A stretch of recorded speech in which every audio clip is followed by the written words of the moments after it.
두 가지 주제 가운데 근막동통 증후군 요거는 조금 헷갈리실 수도 있을 것 같아서 네. 김만두님 네, 반갑습니다. 강영현님 감사드리고요.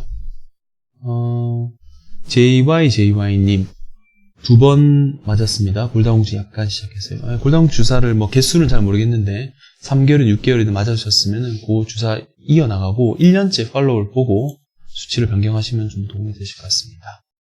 약간 있다면 골다공증은 썸 제제를 쓰시는 것도 도움이 되실 것 같습니다. 김만두님 골다공증이냐 아니냐를 판가름하는 건 전적으로 골밀도에 달렸네요. 젊었을 때 골밀도를 최대한 높여놓는 것이 나이 먹고도 괜찮은 수준을 유지하는지 도움이 궁금합니다. 보통 여성분들 같은 경우 폐경 이후에 갑자기 나빠지기 때문에 젊었을 때는 골다공증이 잘 생기는 경우는 없습니다. 물론 2차성 골다공증이라고 내과적인 질환이 있을 경우 남자분이나 여성분도 생길 수 있고 소아 같은 경우도 특별성으로 생길 수 있긴 한데 이런 경우는 특별한 경우고요. 젊었을 때는 꾸준하게 근력 운동 그리고 스트레칭하면서 경과를 보시면 될 것 같고 리스크가 좀 생기기 시작하는 나이 그러니까 50세 전후부터는 뼈에 대한 그런 상태를 체크하면서 만약에 골 감소증 정도 라인에 있다 그러면은 칼슘 비타민 D를 드시면서 운동을 위주로 하시면 될 것 같고 미리부터 골다공증에 너무 예민하게 많은 주사나 이런 걸 사용하는 것은 별로 좋은 것 같지는 않습니다. 네, 신현님. 골다공증 예방은 칼슘 섭취만으로 충분한지요? 골다공증 예방하면은 칼슘만 드시면은 이게 흡수가 잘 안 될 수 있거든요. 고칼슘 혈증이 생길 수 있으니까 적정 용량이 있고 칼슘과 비타민 D를 복합제를 드시거나 주사를 맞게 되면 칼슘을 그 용량을 맞춰서 드시는 게 좋을 것 같은데 가정의학과나 정형외과에서 처방을 받으시는 게 가장 좋으실 것 같고 매일 먹는 약이 가장 몸에는 좋으실 것 같습니다. 그러니까 한 번에 많은 양을 비타민 D를 맞는 것보다는 비타민이 이제 들어갔다가 나가는 그런 그 순환관계를 가지고 있기 때문에 매일매일 조금씩 섭취하시는 것이 도움이 되실 것 같습니다. 안녕하세요. 네, 이경민님. 67세 여성이고요. 칼슘제 처방받고 먹고 있는데 골 감소증이랍니다. 골다공 주사 맞으면 도움이 될까요? 부작용이 있다는 망설여집니다. 저는 칼슘제 처방을 받고 있는 감소증 환자분인 경우는 67세 여성분이라도 굳이 골다공증 약을 드실 필요는 없을 것 같습니다. 대신 만약에 내가 골다공증이 좀 걱정되는 예를 들어 보드라인이 2.5보다 조금 낮은 마이너스 한 2.2나 1.8 정도 되면은 저 같으면 선택적 여성 호르몬 복합제인 썸제제, 에비스타나 미비안트 같은 걸 처방해서 드리고 있는데요. 이거는 이제 급여가 되진 않겠지만 이 갱년기에 대한 증상도 호전시키고 골 밀도도 상당히 좋은 수준을 올릴 수 있고 위에 대한 부작용도 적기 때문에 썸제제를 한번 고려해 보시는 것도 도움이 되실 것 같습니다. 감사합니다. 네. 흰구리님 반갑습니다. 네, 감사합니다. 강인호님, 저는 골다공증 주사를 6번 맞고 있어요. 자주 맞아도 괜찮나요? 이번에 나머지 골반이 골절돼 50일 지나고 3개월 정도 돼야 합니다. 궁금한 것은 주사 맞고도 골절돼서 언제쯤 괜찮아지나요? 골다공증을 6번 맞으셨다는 말씀이신 것 같고 어떤 주사인지는 잘 모르겠는데 3개월에 한 번 맞는 보통 비스포스포네이트를 많이 맞으시는데 이 주사 이후에 골절이 됐으면 주사 자체를 조금 골 형성제로 바꾸시는 게 좀 도움이 되실 것 같고 수치 여부에 따라서 골다공증 수치가 더 낮아지고 골절이 생기셨으면은 골 형성제가 아까 말씀드린 보험이 될 수도 있거든요. 그래서 이거는 주치의가 상의하셔가지고 주사 처방을 좀 바꾸시는 것이 좋을 것 같습니다. 김세희님, 네, 반갑습니다. 희연이네님, 반갑습니다. 네. 미나님, 프롤리아 주사는 골다공증이면 의료보험 적용이 지속적으로 되는지요? 골다공증이 있으면 보험이 지속적으로 되고요. 골절이 생긴 경우도 3년간 보험 처리를 할 수 있으니까 기준이 있거든요. 그래서 현재 골다공증이 있으시면 그대로 맞으시면 될 것 같고 1년째 팔로업 검사를 하시면 되실 것 같습니다. JYJY님, 3개월마다 맞는 주사를 2번 맞았는데 부작용이 어떤 게 있는지 알고 싶습니다. 비스포스포네이트 3개월짜리 맞는 주사는 단기간 주사로는 근육통 정도 생각할 수 있고요. 그리고 다른 좀 장기간 4년간 복용했을 때 휴약기를 이제 많이들 얘기하시는데, 치과에서는 임플란트를 할 거나 아니면 치주 질환을 할 때 그 약을 휴약을 하지 않고 치과지로 하면은 이 악골 괴사가 생긴다고 합니다. 그래서 레포트 꽤 있고요. 그래서 치과 선생님들은 골다공증 성분에서 상당히 이제 그 예민하게 이제 그 체크를 하시는데, 그거 치과적인 문제가 있고 장기간 복용했을 때는 골반에 그런 스트레스 골절, 그러니까 원래 넘어지지 않아도 이제 뼈가 약해지면서 골절이 생기는 경우가 있거든요. 그래서 그거는 장기간 복용했으면은 주사 자체를 휴약하고 다른 걸로 바꿨다가 다시 시작하는 것이 필요하실 것 같습니다. 네, 엔젤님 반갑습니다. 골다공증 주사는 중증인 분들이 맞다가 약을 먹어도 되나요? 아닙니다. 중증인 분들은 당연히 주사를 하셔야 되고, 2.5 전후로 있으신 분들도 주사를 많이 하거든요. 그래서 맞다가 약으로 변경하는 경우도 있고, 저는 주사 치료를 시행하다가 예를 들어 마이너스 한 3.0 되는 환자분들이 이제 이베니티를 맞아가지고 수치가 1.5로 내려오거든요. 그러면은 1년짜리 주사를 해서 그걸 유지해주게 하고, 그 다음에는 썸 제제를 사용하거나 칼슘 비타민 D로 이제 유지해주는 방법을 쓰고 있는데, 그런 프로토콜이 있으니까 그 주치의 선생님과 상의하셔가지고 주사 치료에 대해서 상담받으시면 되실 것 같습니다. 강효희님 감사합니다. 네. 엔젤님, 골다공증 검사가 기계가 다를 수도 있나요? 결과지를 저도 잘 모르겠더라고요.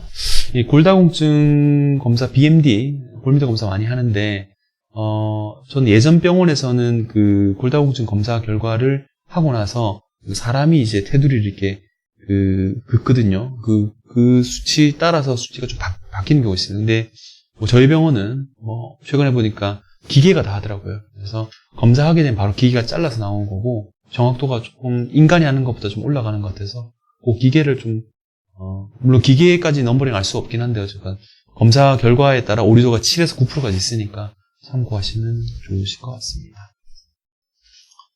그리고 일주일에 한 번 먹는 약은 식전에 복용하라던 식전에 복용 섭스림이 없나요? 식후 효과 없나요? 모든 골다공증이 식전 복용인가요? 네, 이게 식전에 30분 전에 복용을 해야 되고 흡수율을 높이기 위한 겁니다. 그리고 걸어 다녀야 되는데, 그런 부분에 대해서 이제 상당히 좀 불편감을 많이 느끼시죠. 특히나 협착이 많거나 보행이 좀 힘든 환자분들이 골다공증 약을 드시면서 그 방바닥이라든지 주변을 걷기가 쉽지 않거든요. 그래서 그런 그 수능도 때문에 주사로 많이 넘어가는 것 같고, 그거 자체가 크게 부담이 없으시면은 그대로 쓰시는데 속이 많이 쓰리고 하면 주사제로 변경하시는 것이 좋으실 것 같습니다. 네. 흰구리님, 출산을 하게 된다면 골다공증에 걸릴 확률이 높나요? 출산을 하고 골다공증 안 걸리면 어떻게 해야 되나? 출산 이후에 아무래도 그 철 문제 많이 드시잖아요, 그죠? 우리가 그러니까 이세가 생성되면서 그 아이에게 많은 영향을 줬기 때문에 뼈 자체가 그 골다공증이 생긴 경우 있고, 실제로 임신 이후에 수유하면서도 골다공증이 다발성 생겨서 젊은 여성분들이 골다공증 생기는 경우 있거든요. 골절 생기는 경우도 있고, 그래서 그거에 대해서는 당연히 확률적으로는 있고, 높진 않지만 생긴다면은 어쨌건 그 통증이 너무 심해지니까 예방은 출산하고 골다공증을 체크해보고 모유 수유를 이제 끝나시고 나면은 골다공증 주사나 약물로 처방을 받으시는 것이 좋을 것 같습니다. 골밀도 검사를 체크해보시는 것이 도움이 되실 것 같습니다. 네, 75세인데요. 유유님, 플루이어 만지 10년 돼갑니다. 10년 넘게 계속 맞아도 될지요? 만약 효과가 없어지면 이베니트 바꿔도 될지요? 지금은 골밀도가 마이너스 2.5입니다. 10년간 맞으셨습니다. 프롤리아를 10년 주시도 좋은 결과 나와 있긴 한데, 수치 자체가 변하지 않는다면은 제가 볼 때는 그 약 변경, 주사제를 좀 변경해 보시면 좋을 것 같고요. 이 프롤리아 회사, 그러니까 암젠 회사에서 둘 다 프롤리아와 이베니티가 나왔는데, 주사 이베니티로 맞는 것도 괜찮고, 아니면 골 형성제만 쓰시는 것도 포스티어 쓰셔도 되거든요. 그래서 그 암젠 회사에서는 프롤리아 쓰다가 효과 없으면 이베니티를 권유하고 있으니까 그 프로토콜에 맞춰가지고 1년간 사용해 보시는 것도 도움이 되실 것 같습니다. 이면숙님, 프롤리아 치료 중 치과 치료 가능한가요? 이게 그 비스포스포네이트보다는 좀 보고가 좀 적긴 한데, 치과 치료에서 예민하게 반응을 합니다. 그래서 2달간은 좀, 그러니까 6월달에 주사를 맞았잖아요. 그러면 12월달까지는 맞는 거로 돼 있으니까 그거 2달간 휴약을 하고 그 이후에 치과 치료가 끝난 다음 주사를 시작하는 것이 좋으실 것 같고요. 그거 저는 치과 치료해도 된다고 생각하는데 치과협회에서는 뭐 2달 정도 얘기하시는 것 같습니다. 네. 이기쁨님, 골다공증 58세 골밀도 마이너스 4.0입니다. 심혈관 질환이고 골검사가 최대 마이너스 4인데 현재 치료하지 않고 있습니다. 적절한 주사요법은 뭔가요? 아까 말씀드렸죠. 심혈관 질환이 있으면 이베니티는 안 되니까 포스테오 사용하시는 게 좋을 것 같고요. 치료 시작 안 했으면 지금이라도 시작하시는 것이 좋으실 것 같습니다. 포스테오, 그리고 국내 약으로는 테로사, 대원적인 테로사 2가지 있습니다. 김인숙님, 저는 고관절 무혈성 괴사로 재수술을 하였고 한 달에 한 번 주사 맞고 있습니다. 골다공증은 아닌데 우측 고관절뼈가 많이 상해서 한 달에 한 번 해서 3번 맞았습니다. 골 형성. 그렇죠. 한 달에 한 번 맞는 주사는 아마 이베니티 주사일 것 같습니다. 근데 한 달에 한 번만 네, 아마 골 형성제인 것 같습니다. 이베. 김인숙님, 질문이 올라가고. 김인숙님, 이게 언제까지 맞아야 하나요? 죄송합니다. 이베니티 주사는 1년간 맞으실 수 있습니다. 1년간 맞고, 이후에 골다공증은 아니시면은, 저는 한 3개월 정도, 골절 환자 3개월 맞추는데, 그래요. 골다공증 아니시면은, 이게 무혈성 괴사로 재수술했다면은, 제가 어떤 수술인지 모르겠는데, 인공관절 하셨을 것 같고요. 뼈의 컨디션이 어떤지, 뼈 이식을 하셨다면은, 골 형성제를 맞으시는 게 좋을 것 같은데, 수술에 따라 다르겠지만, 1년간 사용한다면은 괜찮으실 것 같고, 포스테오도 고려의 대상일 것 같습니다. 정보가 좀 작아서 답변을 시원하게 못 드려서 죄송합니다. 그리고, 플라워 A님, 만성 콩팥병과 위장질환이 있는데 골다공증이 있으면 어떻게 치료해야 될까요? 주사제를 사용이 낫죠. 위장질환이 있으면 먹는 거는 좀 힘드니까, 고려해가지고 비스포스포네이트나 데노스맙 아니면은 골형성제를 사용하시는 것이 좋을 것 같습니다. 어쨌건 소화되지 않고 주사 치료를 하는 것이 좀 도움이 되실 것 같습니다. 이기쁨님께 답변을 드렸고요. 네. 김만두님, 골다공증으로 병원을 찾는 분 대부분 여성인가요? 배경 여성분의 포커스 맞춰진 것 같은데 남성은 위험인지가 딱히 없나요? 평소 운동을 꾸준히 하는 것이 도움이 되는지 궁금합니다. 남성의 골다공증 75세 이상의 10% 있습니다. 10%. 보통 2차성 골다공증이고요. 그런 경우 보통 식사를 잘 못하거나 술, 담배를 많이 하시는 그리고 내과적인 질환인 경우 있거든요. 그래서 남성의 골다공증도 꽤 있습니다. 그래서 그런 경우는 주사 치료를 드물지만 수치가 많이 낮을 수 있으니까 주사 치료하는 것이 도움이 되실 것 같습니다. 여성분들이 대부분이죠. 65세 이상 여성분들 같은 경우는 70% 이상 골다공증 있으시니까요. 네, 엔젤님, 55세 여성분이고 폐경 3년 됐고 호르몬제 치료하고 있어요. 비타민 D 수치는 낮고 칼슘 정상 수치는 복합제를 주는데 괜찮나요? 아까 엔젤님이 수치가 많이 낮으셨던 아니네요. 엔젤님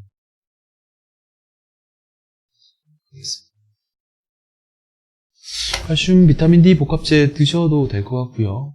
호르몬 치료하고 있으시면은, 제가 말씀드린 단일요법 하시는 게 유방암 리스크를 좀 낮출 수 있을 것 같아서, 그 약은 같이 드셔도 크게 무리는 되실 것 같지 않습니다. 호티님, 네, 감사합니다. 네. 박나정님, 골다공증 전 단계라고 해서 3개월에 한 번씩 주사 1년 정도 맞고 비타민 D도 같이 맞고 검사했더니 괜찮다고 아무 처방 안 하고 있는데, 그냥 이렇게 있으면 될까요? 수치가 전 단계면 골 감소증 가능성이 높은데 주사 맞고 수치가 감소증보다 더 올라가셨다. 그러면은 굳이 안 드셔도 되는데 비타민 D 칼슘제는 드셔도 무리는 안 되실 것 같습니다. 그리고 수치가 예를 들어 골 감소증에 그대로 있다. 그러면은 제가 말씀드려도 썸 제제를 사용해 보거나 이베니티 같다, 에비스타 같은 비타민 D 칼슘제를 드셔보시는 것도 도움이 되실 것 같습니다. 김명환님, 골다공증 진단받아서 2년째 주사 맞고 있는데 주사 맞아도 괜찮나요? 3개월마다 맞아요. 비스포스포네이트는 4년 정도 맞으면 휴약기를 가져야 되니까 아직까지는 괜찮으실 것 같습니다. 수치를 보고 치과 치료 계획이 없는지, 그리고 골반 통증이 있는지 체크해 보시면서 주사 휴약기를 좀 결정하시면 되실 것 같습니다. 김주영님, 3개월 주사 2번 맞고 가슴 통증이 심해서 힘들어 차라리 1년 맞는 걸로 맞고 바로 입원 치료도 괜찮을까요? 주사 용량이 많으면 그 1년짜리 주사는 흉통이나 발열도 생기거든요. 오히려 주사 3개월짜리 부담 되시면은 제 생각에는 이제 주사제, 그러니까 비스포스포네이트 말고 다른 계통, 그러니까 데노스마브로 바꿔보시는 것이 어떨까 싶습니다. 그래서 1년짜리 한번 맞는 것보다는 그게 또 그 부작용이 좀 있거든요. 발열과 근육통, 전신 근육통이 있으니까 6개월짜리 프롤리아로 좀 바꿔보시는 것도 도움이 되실 것 같습니다. 네. 엔젤님 감사합니다. 네, 방금 말씀드렸지만 약보다는 주사가 좀 나을 것 같고요. 안녕하세요, 대박마운틴님. 폐경 골다공증이 조금씩 다 오는가? 네, 당연히 그 여성 호르몬 자체가 생성이 잘 안 되기 때문에 골다공증이 오는 확률이 좀 높습니다. 네. 블루블루님, 3개월에 한 번 맞는 주사 4번 맞고 마이너스 3.0에서 2.3 좋아졌습니다. 주사는 언제까지만? 지금은 제가 볼 때는 많이 좋아졌으면은 주사를 제가 볼 때는 꼭 맞을 필요는 없을 것 같고요. 주사를 맞는 비급여로 6개월에서 1년짜리 한번 맞으시고 그 다음 검사해 보시는 게 좋을 것. 만약에 주사 끊고 싶다 그러면 썸 제제를 비급여로 드시거나 아니면은 비타민 D 칼슘제를 좀 드셔보시는 게 좋을 것 같습니다. 푸른 솔리님, 부위에 따라 수치가 다르는데요. 3.1, 2.1 나와요. 약을 안 쓰고 있는데 괜찮나요? 이게 부위가 어느 부위인지 모르겠는데 보통 요추 같은 건 평균치하고 고관절은 경부 와드 빼고 경부만 이제 포함되거든요. 그래서 수치에 따라 다르면은 제가 평균치가 올라가면은 골다공이 좋은 거고 평균치가 낮게 되면 골다공이 있는 것이니까 그거에 따라 해석을 제대로 받으시는 것이 좋을 것 같습니다. 이게 보니까 허리가 아마 마이너스 3.1인 거고 골반이 마이너스 2.1인 것 같기도 한데 골다공이 있으시니까 약을 쓰시는 것이 좋을 것 같습니다. 네, 킴님, 골다공증 주 1회 약 먹고 있는데 임플란트 12개 어떻게 해야 될까요? 비스포스포네이트니까 일단은 치과에서는 끊기를 원하시니까 4개월 정도 끊고요. 임플란트에 좋은 주사가 포스테고 좋거든요. 골형성제를 차라리 주사를 떠보시는 것이 좋을 것 같습니다. 치과에서도 이 골형성제를 쓰면은 임플란트 성공률을 올린다고 보고되어 있으니까요. 참고하시면 될 것 같습니다. 병원에서 푸른 솔님님, 처방받은 칼슘제도 골밀도 수치에 도움이 되죠. 칼슘, 비타민 D 같이 드시는 것이 좋을 것 같습니다. 네, 김만두님 감사합니다. 여기와 행복하자. 반갑습니다. 송종금님 딸입니다. 91세, 건강히 잘, 네, 감사합니다. 네. 저한테 골절 시술 2번 하셨네요. 네. 추체 성형술, 네, 91세. 감사합니다. 네. 다음 외래에서 뵙도록 하겠습니다. 박나정님, 감사합니다. 네. 영채리님, 감사하고요. 김만두님 또, 예. 2차선 골다공증이라는 건가요? 내분기의 생활습관, 환경요인이라면은, 환경요인, 그쵸? 뭐, 음주 많이 하거나, 담배도 이제 리스크 들어가고요. 2차선 골다공증 없는 환경요인을 볼 수 있겠네요. 오수님, 네. 비급여로 약을 드시거나 주사 맞는 경우가 많은가요? 비용 부담이 되는가요? 대한민국 주사 자체가 외국에 비해서 상당히 낮거든요. 금액 자체가. 그래서, 급여되는 주사, 비스포스포네이트 같은 경우는 원래 내는 금액의 2배니까 크게 부담 안 되더라도 급여가 생각하면 조금 부담될 수 있다고 느낄 수 있는데, 많이 내려갔고, 예전에 포스테오는 2016년도만 해도 70만원이 넘어갔습니다. 1회. 지금 25만원 내려갔으니까 거의 3분의 1 정도 많이 낮아졌으니까 주사 가격 자체가 많이 높은 편은 아닌 것 같습니다. 네. 킴님, 주사랑 먹는 약이랑 어떤 게 괜찮나요? 저는 주사제 많이 처방하고 있고요. 왜냐면 환자분들이 수능도, 그러니까 잘 드시거나 이런 주사를 계속 맞거나 하는 게 먹는 게 쉽지 않거든요. 그래서 주사제로 많이 처방을 하고 있습니다. 김제니퍼님, 저희 엄마가 83세 골다공증이 있으면 어떤 치료제가 좋은가? 엄마는 미국에 계신데요. 수치 자체가 중증 골다공증이면은 포스테오가 나으실 거예요. 기왕력 없으면 포스테오나 이베니티. 83세 혼자 놓기 힘드시면은요, 포스테오보다는 이베니티를 맞는 게 나으실 거고요. 내가 자가주사 할 수 있다 하면은 포스테오나 테로사 같은 주사가 나으실 것 같습니다. 미국은 골다공증 보험이 아마 수치가 완전히 좋아져도 계속 되니까 처방을 받으시면 도움이 좀 되실 것 같습니다. 이주인님, 골다공증 약 한 달에 한 번 먹고 비타민 D 주사 3달에 한 번 맞고 치과 치료 안 하고 있는데 치과 치료 끝나면 다시 시작해야 되나요? 네. 치과 약은 일단 4개월 휴약하시고 6개월 얘기하시는 분도 있는데 4개월간 휴약하고 치과 치료 끝나고 다시 시작하는 것이 좋으실 것 같습니다. 네. 영채리님 골밀도 마이너스 2.8이고요. 골다공증 1년에 2번 주사 맞고 칼슘 처방서 복용하고 있습니다. 부작용에 대해서 궁금합니다. 1년에 2번 주사 맞으면 그 데노스맙 프롤리아 같고요. 칼슘 처방해서 복용 중이신 것 같은데 프롤리아는 부작용 자체는 크게 없고 지금 보이는 게 치과에 대한 그 치과 합병증에 대해서는 아주 소량의 케이스만 되고 있고요. 그거 외에 이 주사를 끊었을 때 요요가 생길 가능성이 높습니다. 그래서 프롤리아는 그 수치가 많이 좋아지다가 갑자기 끊게 되면 그 갑자기 원래대로까지는 아니더라도 수치가 확 갑자기 안 좋아지는 경우가 있거든요. 그래서 프롤리아를 끊을 시기에는 1년짜리 비스포스포네이트를 쓰거나 아니면 썸제제를 같이 복용하면서 좀 끌어주다가 천천히 테이프를 가는 것이 좋을 것 같고요. 칼슘제는 이제 위장장애 생길 수 있죠. 그거는 참고하시면 될 것 같습니다. 그리고 고칼슘혈증이 생기게 되면은 내과적인 문제가 생길 수 있으니 너무 칼슘량을 많이 섭취하는 것은 도움이 안 되실 것 같습니다. 네. 엔젤님, 조금 전 질문자인데요. 55세 여성, 골다공증 검사, 정상, D 수치 정상인데, 복합제를 주던데, 그쵸. 방금 말씀드린 칼슘 수치가 너무 높으면 문제가 생기니까, 굳이 드실 필요는 없으실 것 같습니다. 골다공증도 정상, 다 정상이면은, 그냥 햇볕 쏘이면서 운동하시면 도움이 되실 것 같습니다. 네. 질문 하나 더 받겠습니다. 묵꽃님. 골다공증 2기라고 하다 어떤 치료해야 되나요? 위장이 안 좋아서 그냥 있으면 심각한가요? 2기면. 2기, 골다공증. 보통 1기, 2기, 3기, 4기 이런 표현은 잘 안 쓰거든요. 골다공증은. 2기면은, 예를 들어 마이너스 2.0이다 하면은 골 감소증인데, 위장 안 좋으면 주사 치료를 받으시는 게 도움이 되실 것 같고, 위장장애 좀 부담이 덜 된 게 썸제제거든요. 예, 에비스타, 비비안트 약을 매일 드시는 건데 그거 드셔보시면 도움이 되실 것 같습니다. 엔젤님 감사드립니다. 질문은 여기까지 하도록 하겠습니다.